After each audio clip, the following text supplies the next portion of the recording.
Jose Hazlewood Australia speed gun. Josh Reginald Hazlewood 1991 జనవరి 8న పుట్టిండు. ఈయన ఆస్ట్రేలియా టీంలో మస్తు పైసలు పెట్టే విలువైన ఫాస్ట్ బౌలర్. బాల్ను ఖచ్చితంగా వేయడంలో ఈయనే సాటి. పాతకాలపు బౌలర్ గ్లెన్ మెక్గ్రాత్ లెక్కనే ఈయన కూడా బౌలింగ్ చేస్తాడని అందరూ చెప్పుకుంటారు. ఒకసారి ఆస్ట్రేలియా వన్డే టీంకు కెప్టెన్గా కూడా చేసిండు. 2018లో బాల్ టెంపరింగ్ పంచాయతీ అయినప్పుడు స్మిత్ వార్నర్లు తప్పుకుంటే ఈయన టెస్ట్ టీంకు వెస్ట్ కెప్టెన్గా బాధ్యతలు తీసుకున్నాడు. ప్రస్తుతం ఐసీసీ ర్యాంకింగ్స్లో చూస్తే టెస్ట్లో 6వ స్థానంలో, వన్డేలో 8వ స్థానంలో, టీ20లో 10వ స్థానంలో ఉండి దుమ్ములేపుతున్నాడు.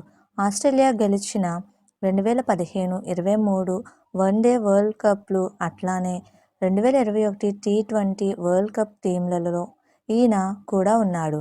చిన్నప్పటి ముచ్చట్లు. హెజిల్వుడ్ న్యూ సౌత్ వేల్స్లోని టామ్వర్త్లో పుట్టిండు. 2021 టీ20 వరల్డ్ కప్లో టీంలలో ఈయన కూడా ఉన్నాడు. చిన్నప్పటి ముచ్చట్లు. హెజిల్వుడ్ న్యూ సౌత్ వేల్స్లోని టామ్వర్త్లో పుట్టిండు. బెండ్మీర్ అనే చిన్న పల్లెటూరులో పెరిగిండు. తండ్రి పేరు ట్రెవర్, తల్లి అన్నే. వీళ్లకు ఒక అన్న, అక్క కూడా ఉన్నారు. చిన్నప్పుడు వాళ్ళ అన్నతో కలిసి ఇంటి వెనుక ఉన్న జాగాలోనే క్రికెట్ ఆడేటోడు.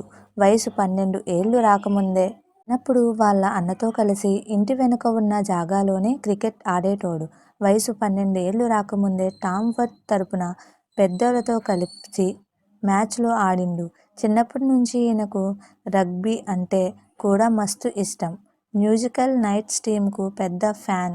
కెరీర్ ఎట్లా మొదలైందంటే 17 ఏళ్లకే న్యూ సౌత్ వేల్స్ టీంకు సెలెక్ట్ అయ్యి ఆ రాష్ట్రం తరపున ఆడిన అతి చిన్న వయసు ఫాస్ట్ బౌలర్గా రికార్డు సృష్టించిండు. 2010లో ఆస్ట్రేలియా వన్డే టీంలోకి ఎంట్రీ ఇచ్చిండు. ఐపీఎల్ ముచ్చట. 2020లో చెన్నై సూపర్ కింగ్స్ ఈయనను కొనుక్కుంది. ఆ తర్వాత 2022లో రాయల్ ఛాలెంజర్స్ బెంగళూరు ఆర్సీబీ ఏకంగా 7.75 కోట్లు పెట్టి తీసుకుంది. మొన్నటికి మొన్న 2025లో RCB first time IPL cup కొట్టినప్పుడు ఈయనే ఆ టీంలో మెయిన్ బౌలర్. అందరికంటే ఎక్కువ వికెట్లు తీసి టీంను గెలిపించిండు. రికార్డులు, విశేషాలు. Day night test king. ప్రపంచంలోనే జరిగిన ఫస్ట్ డే నైట్ టెస్ట్ మ్యాచ్లో player of the match award గెలిచినోడు ఈయనే. ఆ మ్యాచ్లో న్యూజిలాండ్ ప్లేయర్ మార్టిన్ గప్టిల్ను అవుట్ చేసి డే నైట్ టెస్ట్లో ఫస్ట్ వికెట్ తీసిన బౌలర్గా చరిత్రకెక్కిండు. Diamond dock. 2017లో న్యూజిలాండ్తో జరిగిన ఒక వన్డేలో ఒక్క బాల్ కూడా ఆడకుండానే రనౌట్ అయ్యిండు. 50 కంటే ఎక్కువ పరుగుల పార్ట్నర్షిప్లో ఉండి ఇట్లా డైమండ్ డక్ అయిన ఫస్ట్ ప్లేయర్ ఈయనే. 50 కంటే ఎక్కువ పరుగుల పార్ట్నర్షిప్లో ఉండి ఇట్లా డైమండ్ డక్ అయిన ప్లేయర్ ఈయనే.